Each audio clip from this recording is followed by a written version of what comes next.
Good evening, everyone, and welcome to our Wednesday, August 16th, North Middlesex Council meeting.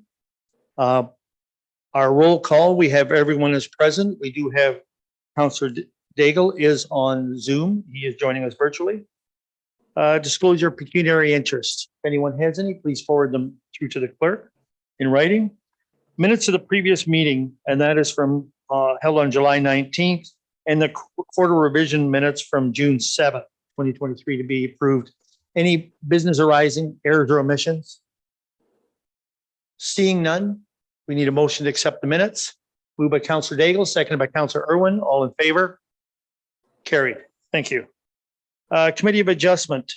We need a motion to go out of regular meeting to proceed to public meeting, including Committee of Adjustment. Moved by Councillor Keogh, seconded by Councillor Nerda. All in favor? Carried. All right, our first item is notice of public meeting to consider application MV3 2023 at 4079 Sauble Drive. And I believe Brenda joining us. Okay, we'll just wait for her to get on Zoom.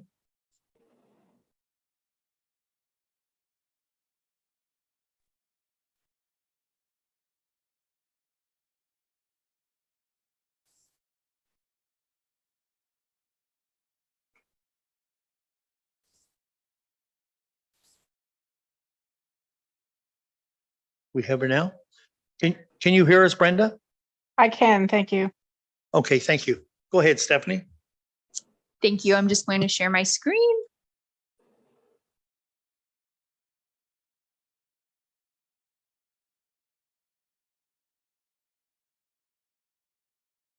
There we go. All right. So the purpose and effect of the application is to seek relief from the zoning bylaw in order to permit the construction of a attached garage to the existing single detached dwelling with a interior side yard setback of 1.5 meters, whereas the required interior side yard setback for an existing lot of record on a agriculturally zoned parcel of land is 3 meters. Staff have reviewed the application against the 4 tests of a minor variance and are of the opinion that it is considered to be minor in nature, it is an appropriate use of the land, and it does maintain the intent of the zoning bylaw and the official plan. The lands are regulated by the Sauble Bayfield Conservation Authority, which you can see marked in red on the screen in front of you. Staff did receive comments from ABCA, and they do not oppose the application, but did note that the applicant should reach out in terms of any permitting requirements on their end. So subsequent to the finalization of the report, staff did receive a few additional written comments that were attached to the agenda this evening. So the Public Works Department and the Building Department did have generally no objections with the proposal. So that being said, staff recommend that the application be granted. Thank you. Thank you, Stephanie. Brenda, is there something you'd like to add at this time? No, not at this time. Okay, and we said that you have talked about the written submissions. Is there any comments from the public on this application? Seeing none, any questions from committee? No questions? We have a recommendation in front of us. Moved by Councillor Keogh, seconded by Deputy Mayor Hodgins.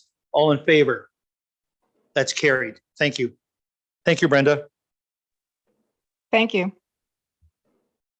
At this time, we do need to adjourn the public meeting and go back into regular meeting. Need a motion for that.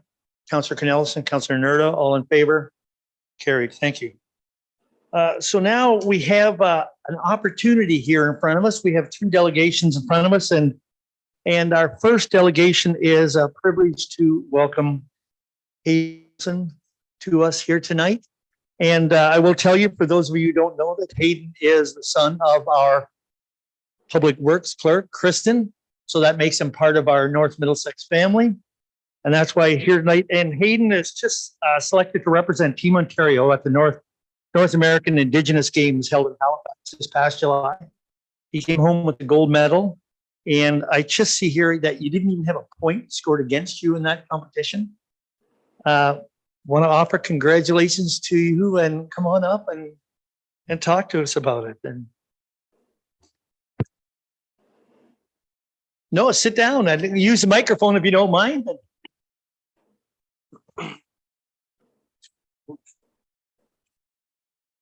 So yeah, I was super happy to get the opportunity to compete this year. It was like a great opportunity and a great experience. Got to meet a bunch of new people and Well, all right. So I'll start with a couple of questions for you. All right. And one is, what are your plans for the future? Like, what do you hope to do in going forward here in the near future and the longer range future? well, the plan would probably be like the Olympics or like win a UFC belt or something like that. But I am going to Fanshawe College this year for police foundations, and I'll be wrestling with the Western Wrestling Club as well. So then I hope to also be like a northern police officer and work on one of the reserves up north. And I want to introduce wrestling to those communities up there. And like one day get to maybe take my own team to NAG or something like that. Nice. Well, before I turn it over to the rest of council, I got one other question. How did you get the nickname Hurricane? So one of my hockey coaches back in the day when I used to play hockey, I was just like all over the ice and just plowing over kids pretty much. So then he just gave me that nickname. Okay. Council, comments? Councilor Canellis, go ahead. Thank you, Mayor Rob. Congratulations, Hayden. It's certainly an achievement to be proud of. What weight class are you in? I'm in the 130 kilograms weight class. So is that like middleweight or? That'd be heavyweight mixed weight class. Oh, you're heavyweight. Okay. And did I hear the mayor correctly that you did not have a point scored against you in the competition? Are you that good? Yeah, I guess. Would you like to try to wrestle with about? No. Anyway, congratulations, Hayden. Other questions, comments? Hayden, so first of all, if it's all right with you, I asked your mom for a picture of you because we have what we want to have is a youth Hall of Fame or Wall of Fame, whatever you want to call it, just accomplishments. And we would like to have your picture on that wall, if that would be all right with you. Okay. All right. And so I have to say, though, your mom said you had a little different reason for being called Hurricane, if I remember right. Isn't it, Kristen? Yeah. So what's your version of it?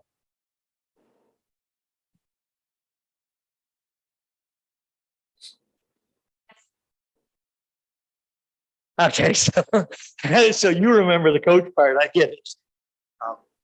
Listen, I want to wish you all the best in the future and look forward to hearing your name some more.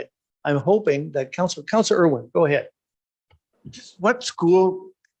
I'm trying to see which high school you were I was at Northland Secondary School. in Forest. Okay, that's fine.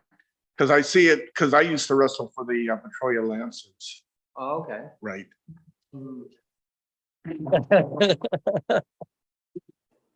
I made it to ASA, but I didn't go any further than that. Well done. Thank Well you.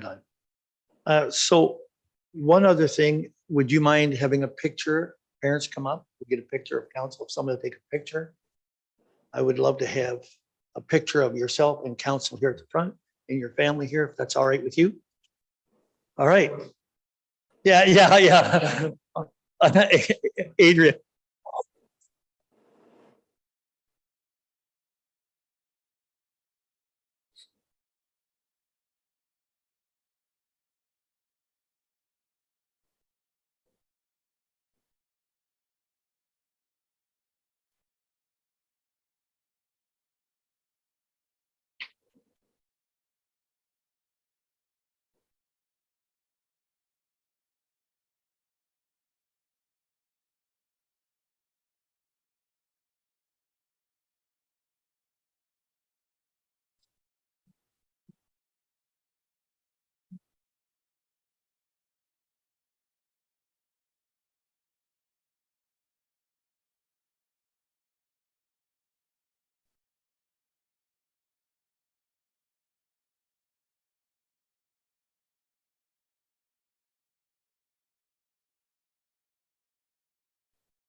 All right, our next, we'll get our meeting back to order here, and our next delegation is North Frontenac.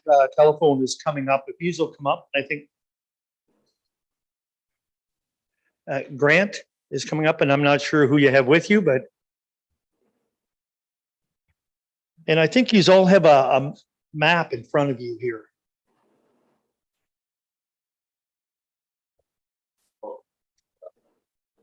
Scott Nielsen with us. He's one of our regional sales managers. And quite often, once we get going in a community, the questions become more important for sales than for me. And so we thought it was important for everybody to get a chance to meet Scott. And if you have any questions in terms of what will happen as we get into looking at live networks in terms of sales communications, that's really his area of specialty.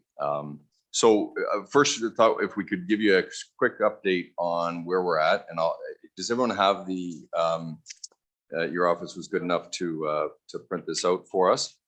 So first page is basically a snapshot of the overall project build, which overlaps more than just North Middlesex. Represents a little over 900 kilometers of roadway that have to be built out in the next 2.5 years. If you move over to the next page, you'll see some black phase numbers.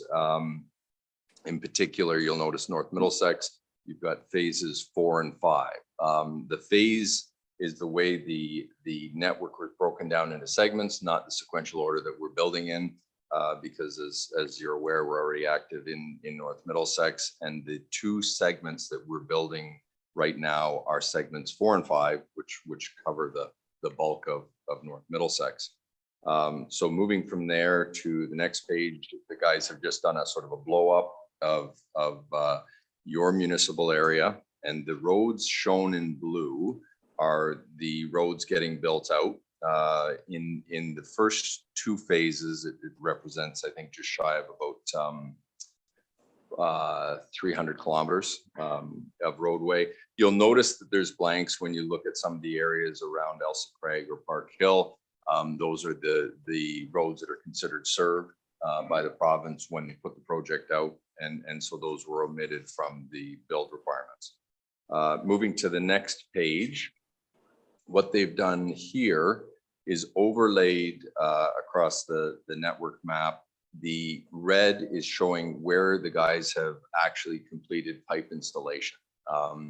And when we get through the map, I'll walk you through a little bit about what it means, pipe installation versus live network, because quite often when people see the machinery go past their house, they start calling Scott saying, can I get hooked up tomorrow? And that's 2 of 7 phases done when you see that.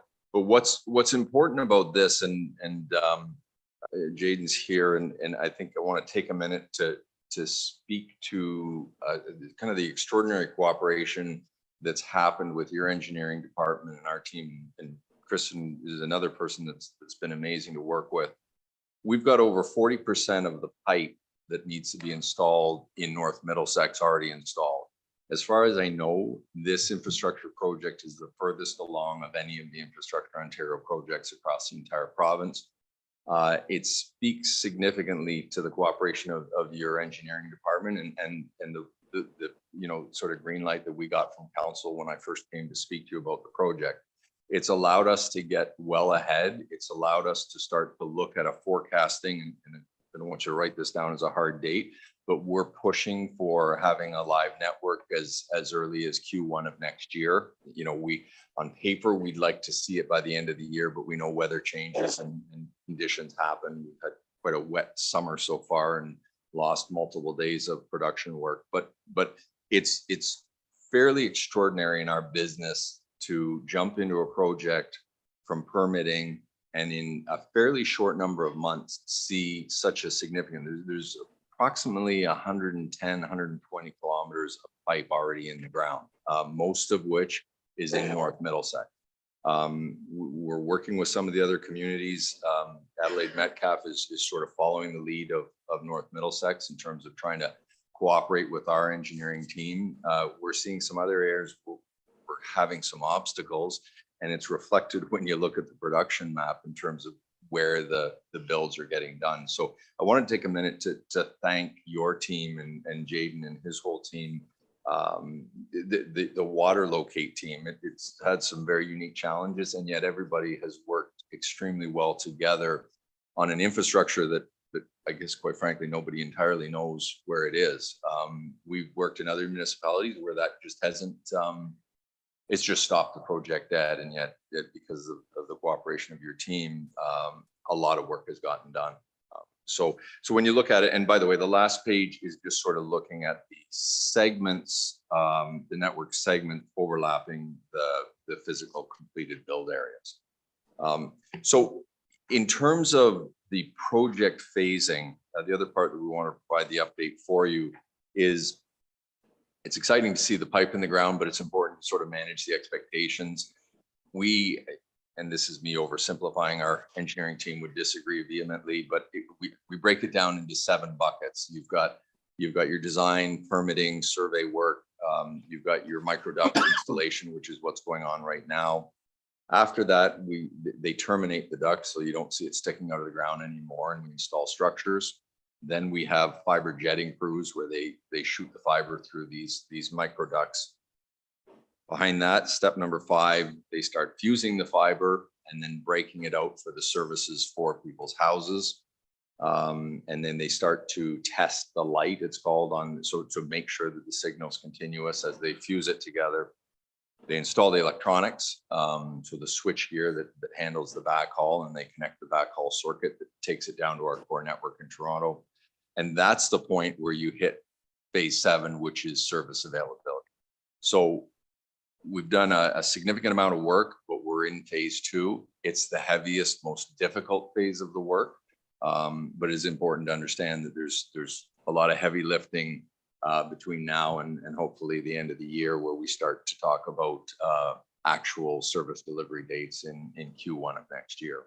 So that progress that's been made, we don't lose sight of it, but at the same time, where you start to get questions, one of the things and Scott and his team will try and communicate with people is that there's still some work to be done. We're not going to hook you up at the end of August, but North Middlesex has certainly positioned itself well to be among the very first communities to be getting connected as part of the infrastructure program. And so we really appreciate all the cooperation we've had. Well, first of all, yes, very much thanks to staff on that. And I think just before I turn it over to council, if I may, just hearing that Q1 of next year is when you're hoping to, because I know I'm getting, and I'm sure other councils are, when can we get hooked up? When will we have fiber? And I said, I don't know. So my answer has always been, you have to phone North Frontenac to get that answer. And so you're feeling those calls. But if we at least have some kind of a time frame that this is approximately, and then we can go from there. But I think it's important that yous and staff work well together so that they know where you're going and all those things happen. And I'm hoping that that's certainly more important than me knowing when you're going to be done, is that working with our staff, and appreciate that. So I'm going to turn that over to council for question. Councillor Knellson. Thank you, Mayor Rob. I'm excited because I am going to be your customer, I hope, at some point, as opposed to supporting Elon Musk. One of the things I did want to ask you is, what is the process to take it from the roadside into the home?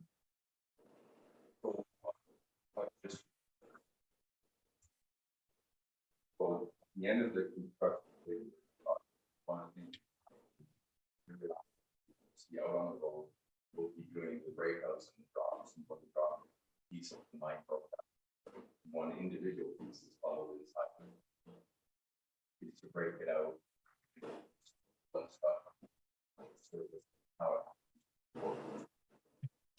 Turn your microphone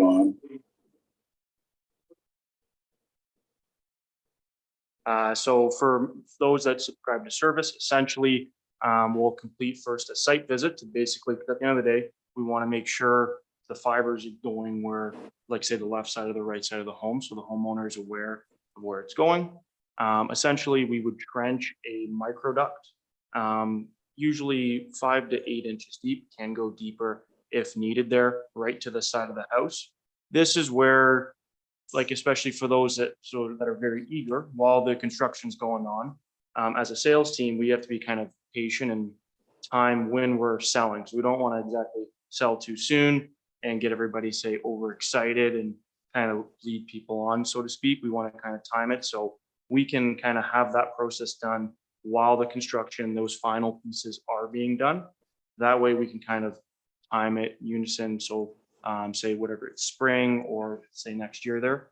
So I guess in terms of the house, from the road to the house, we would run the line, and then another crew would jet the line. And then when it comes to in-home installation, it's an entire different crew. And I can, I guess, touch on that now, or Sure.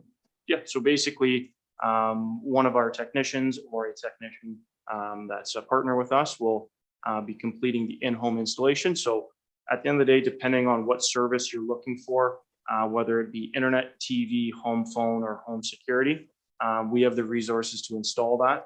That's normally like a 3 to 4 hour install. So it's not like we just drop off a modem and say, good luck. Our technicians are very keen on making sure that the user gets the service and actually knows how to use the service. Because often there's a bit of a digital divide sometimes, and you're jumping from potentially slower services to the high speed, and you get all the new gadgets. And we want to make sure that you can actually leverage the service. Okay. Now, the other tricky part of that is there a cost associated with the install? So I guess it all depends. During our early promotional phases, we tend to do reduced installs, especially for the homes that are relatively close to the road. As we kind of dive deep into sales and whatnot, some homes are further back, so they might be some one-off situations, because at the end of the day, we do have to feasible, because some homes are quite far away, and we can definitely work with the homeowners, whether it be amortizing basically like a portion of the cost, or over potentially the contract type of thing. So I would say for now, we're still working out different mechanisms and potentially a structure for the area. One of the benefits, it is rural, but it's not as rocky as some of our northern networks. So it's a little bit easier to trench a further distance than, say, directionally bore. So those will kind of come into place usually on a one-by-one basis. But once we are ready to go, we'll launch a promotion, make sure everybody, we try to be as inclusive as possible, not just like the Bells of the world where every person on the street's got a different rate. We try to go across the board. Obviously there is a little bit of difference just with potentially some driveways and whatnot. So I would And the monthly fee for unlimited would be? So we haven't quite pinned down the exact rates, but basically we're gonna have a service offering anywhere from, on the low end, be 50 megabits per second, all the way up to 1 gigabyte per second. You can expect, we've got networks in Glencoe, Mountbridge is very nearby. So we are gonna be very competitive in the area there and provide high quality services for a good price as well. Obviously. And just to clarify, any of the data speeds are unlimited data. Right. So there's no metering of the usage that you have, say with a Starlink, where at a certain point they'll ratchet you down because your usage is too high. You don't have that with the fiber connection. What it is your speeds, and if you have a 50 megabit speed versus a gigabit, that's going to affect how many TVs can stream Netflix while somebody's on a video meeting and things like that. You're going to do a few with 50, you're going to do unlimited with a gig, and those are the differences, but the data consumption doesn't matter. What's the price? So it'll be, I think Scott was mentioning, it'll be very consistent across all our markets in the area. Which is? And that's probably not mine. You'd have to look at the. I guess, we haven't pinned down the exact rates, but between Glencoe and Mountford, just go to our website. Those would be very good proxies. Okay. Yeah. I would say I guess probably average when people are bundling phone, we have a good entry level, very good entry level TV package, and an internet level that's mid-range. You can get into those for about $150. You're getting multiple services and extremely good internet. There are some that go well above that really want heavy gaming and things like that, and they'll tend to get in a little more expensive. Okay, I have one final comment. I'll turn over to the rest of the council, and that is, I did get some feedback from some people in parts of North Middlesex, specifically McGilvery over towards Mount McGilvery itself and McGilvery Drive and Mount Carmel Road there, where they feel that there's a duplication of service because Hay Communications has already installed fiber there. Is that the case? So yeah, I can speak to that a little bit, and I will say, as soon as we got started, Jaden made sure that we saw a coverage map. We did, and I know Hay Communications, I used to sit on the board with the general manager of one of our boards, with the general manager of Hay Communications. We did make an effort to review an overlap. We were advised, and this is a direction coming from the province, that they had done their analysis on served areas at a cutoff point. You can imagine it's a significant project to try and lay fiber across, 98% of the province, fiber and wireless service. So we were advised when we submitted some inquiries about the potential overlap that the contracts were set and that they weren't reopening them for revisions. So the result of that is that there is some overbuild. I think sort of from an optics point of view, they also looked at it to say this is introducing competition, so it's not necessarily a bad thing. It's a little trickier for us because there's other infrastructure there we have to be very careful about. A little tricky for some of your residents because they just saw a bunch of machinery go down their street last year, and now there's machinery going through there. But as I said, we did sort of make that effort to say, could we, open this up? And from the province's point of view, they reminded us they're not dealing with just our contract, they're dealing with contracts across the entire province. And that's I guess a slippery slope, considering that there's a very rigid deadline at the end of 2025 for all of these networks to be done. We hope to be done long before that, but they just didn't want to put in jeopardy the commitments to the schedule. So we tried, but we were advised we are to build according to the contracted area, which is what you see on the map. So there's a number of roads that we identified as overlapping. We do have to lay fiber. So Just a final the positive note is that tell your residents competitive on their competition on the street. Just one final comment, that is, I had the opportunity to speak with some of the construction works that are installing the pipe, and they're just fantastic guys. Great. Okay, they're very accommodating, very informative, and I really enjoy talking. So thank you very much, both of you. Nice. Councillor Keel. Thank you, Mayor Rob. Gentlemen, that I have ratepayers that are quite happy and looking forward to seeing this. And it's nice to know that there could potentially be a soft date for Q1 2024. At what point would you like to start receiving inquiries from people, from the ratepayers? So we're happy to start receiving them now. Okay. There's access. If they go to the website, there's sort of a generic sales inquiry.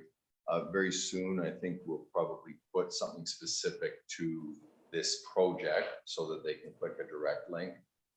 What will happen is Scott's team will start to track those. It is important to actually get in touch. Like our team will get out, they follow. In fact, our sales managers participate in a weekly construction meeting, status meeting. So they follow it through these phases. And as we get to the sort of the third last phase, they will start to communicate. I think it's door knockers and things. So the little door hangers. Okay. But people are welcome to reach out before. Getting them on the list, as Scott pointed out, is important because getting those drops installed, especially on these very long, we've had a number of our rural service drops that are a kilometer long. By the time you come down the side of the road and to the house where it's located, it can be a long run. It's definitely cheaper to do it when the construction crews are still working in the area. So it's beneficial to get on the list sooner rather than later. Okay. I guess one more thing I'd like to ask, is this information available on our website, or do you have anything that would be easy to find or navigate for residents in our area? We could put something together, just even, I guess, to leave at your office, and then a reference for our website. We haven't put a direct link up, but regardless, someone goes there now, there's a sales 1-800 number, there's a sales email, so there's a number of different ways to contact us, but we'd be happy to leave some info sheets here at the municipal desk. office. And that way, if there's any questions. That'll be fine. Thank you. That was a great point, Councillor Keough, because I don't think we do have it right now, and that's a great point to it, that people can then do some investigating themselves. Other comments, other questions from council? I really appreciate just coming here tonight, because I think it's very important that our roads crew know where you guys are working. So, because nobody likes surprises, right? That's the truth of it. And I think, Grant, it was you that called me a long time before this ever started, and you introduced yourself, and I was like, is this legit? Because somebody's going to come and put fiber down all of our side roads. Yeah. So I checked with county IT. Actually, I checked with them to make sure this is legit. Said this sounds too good to be true, but I have to say I'm with Councilor Keough, and I'm sure we all are, that our residents are looking forward to having that opportunity. And so, thank you we're very excited much. to bring in, and that's excited. It shouldn't be lost on anyone, including your residents. The work that when an engineering department takes a position, they've taken the results of, because there'll be other parts of these communities that are part of this same project that where it hasn't been quite the collaborative process, that will be a year and a half before they're there. It makes a significant difference. Well, and we know that our residents are always saying we need internet, and especially people running rural businesses. And there's a lot of them in our community, and they're all crying for better internet service. And so, yeah, we look forward to that happening. Yep. So we will keep you posted. We're happy to come back if council would like another update. Please just let us know. We're in constant contact. Actually, Jaden has one of his staff attend a Wednesday forecasting meeting that we also do with our locate service providers. And I know Kristen funnels any, whether it's a complaint about some equipment being left out on the road or empty reels. We've got a communication process set up, but we're happy to come back to council to provide, regular updates. Just let us know. Perfect. Thank you very much. Seeing no other questions from council, thank you very much for your time. Thank you. Thank you, gentlemen. We have one more delegation. It is on the North Middlesex Trails. And Tracy. Actually, I asked earlier today, I said, how do you? Yeah, I chickened out. What can I say?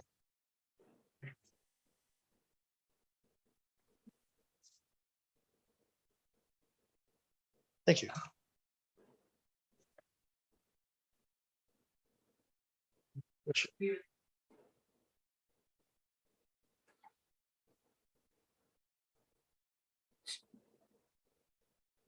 Okay. All right, Tracy, go ahead. The floor is yours. Can you do your, thank you. Is that good? Yeah, it's better. Okay. So my name is Tracy Poot. I'm a resident of Park Hill, and I represent a volunteer group that is going to establish the nature trails within the municipality. I'm here seeking council's permission for the development of the first section of the trail, which goes, and that should be on one of the diagrams there, that goes from the CN Trail at Main Street eastbound to the ABC land just east of Center Road. Okay, the total length of that section of the trail is 5.15 kilometers long, and it will be an accessible trail, which will allow more individuals the opportunity to explore and enjoy our local nature areas. Does everyone see that on there? Yep. Yeah, okay. I've been in meetings with Brandon Drew, the manager of the recreation facilities, as well as Nathan Schuler from the Sable Bay Conservation Area, both of whom have done the necessary work for the project to move ahead. The trail systems are also supported by the North Middlesex Recreation and Facilities Master Plan and are an important part of every community for many reasons. There are desirable community features for individuals looking to move to the area. They provide affordable recreation. They help protect habitat for plants and animals by encouraging people to stay on the designated areas. They help raise environmental awareness. They can be used as environmental classrooms for by our local schools, libraries, and community groups. They are multifunctional in that they can be used by walkers, runners, cyclists, and bird watchers. They bring individuals from outside of our community who will spend money at our local businesses. The ABC, or Nathan, has already met with the Snowmobile Club to sort out any issues that may arise. No other motor vehicles will be allowed on this trail. The ABC has established the best practices for this issue. Signage will be erected and the major access points will be blocked using removable bollards. We will be applying for grants, seeking donations, as well as fundraising to provide the necessary funds to develop and maintain the trails. McCann's Ready Mix has already offered financial assistance for the chip and dust required, and we are not seeking any financial funding from the municipality, but possibly operational assistance. So the North Middlesex municipality is in need of a designated trail system, and I ask support from the council to proceed with this project. That's it. All right, questions from council? Let's start. Councillor Knowlson? Thank you, Mayor Rob. Tracy, it's an exciting proposal, it really is. I'm glad to hear that. We did talk about the Solid Waste Conservation Authority as well. Yes. How much will they be involved in this process? What would they be contributing other than expertise? Okay, they're actually doing a lot for us. You can address the financial part that they're doing for us. Money. Yeah, so through the ABCA, a lot of the trail maintenance will be done. They've got the machinery, the expertise in building the trail, so a lot of that will be done from them, but the materials obviously is the cost that they'll be seeking the fundraising for. But they're also holding the money. Yeah, and they are also holding the money, so they will be the ones. Any fundraising will come through the ABCA so that this group doesn't have to worry about a treasurer. It's just strictly through the ABCA Foundation.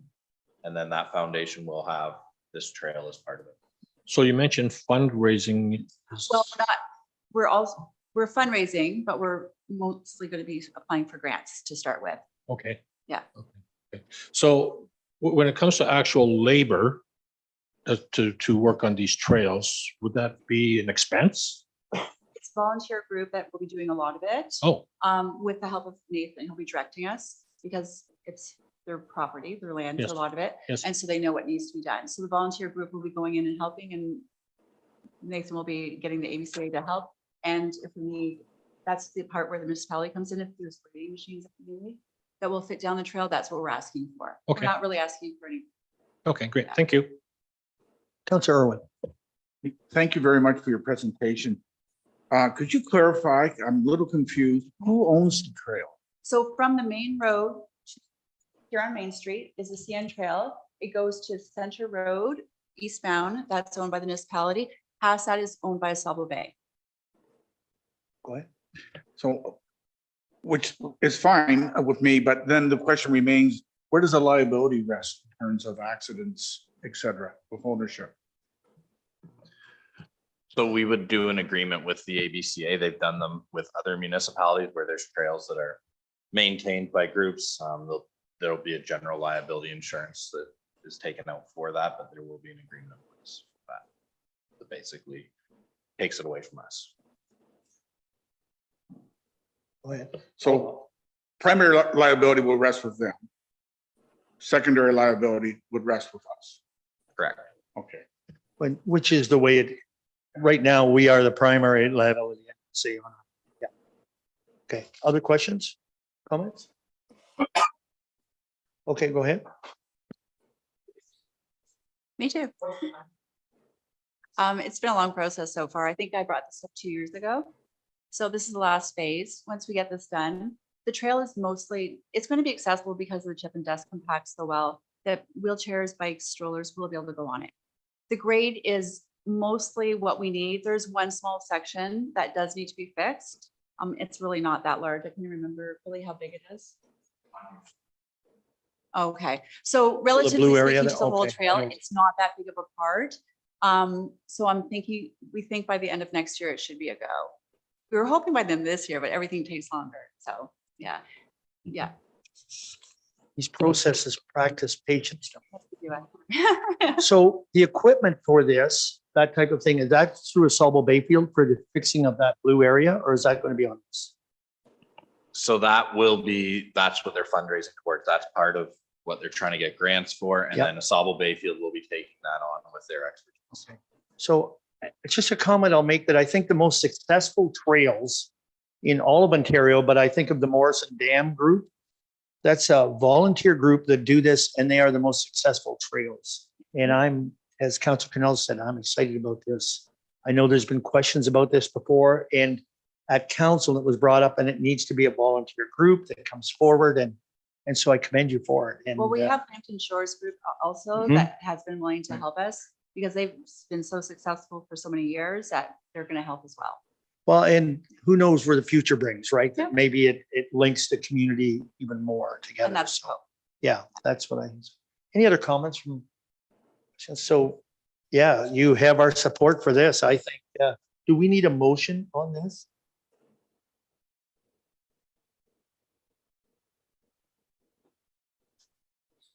So yes, we need a motion of support. Who'd like to, go ahead, Carolyn? I may also suggest that if you're applying for grants, likely you'll need the support of this council to be a Yes. co-applicant because it is our property. So maybe the motion could cover that as well, or if you want to come back if you're applying for grants. But that's something we could cover with it as well. Okay, thank you. So at this time, we could just do a motion of support at this time. Counselor Nerda, seconded. Counselor Keo, in favor. Carried. Carried. Go ahead. Of course.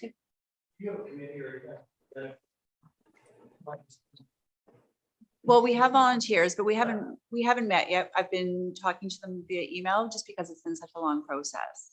So, but now that we've reached the final approval, then we won't be meeting. Yeah, and we'll do a walkthrough through the trails and just show everyone exactly which part that needs to be fixed and how it's going to be accessible. Awesome. Okay, thank you. Awesome. Thank you. Thanks, Ryan. We do need a motion to go into closed session this time. Moved by Counselor Canellison, seconded by Counselor Nerda. All in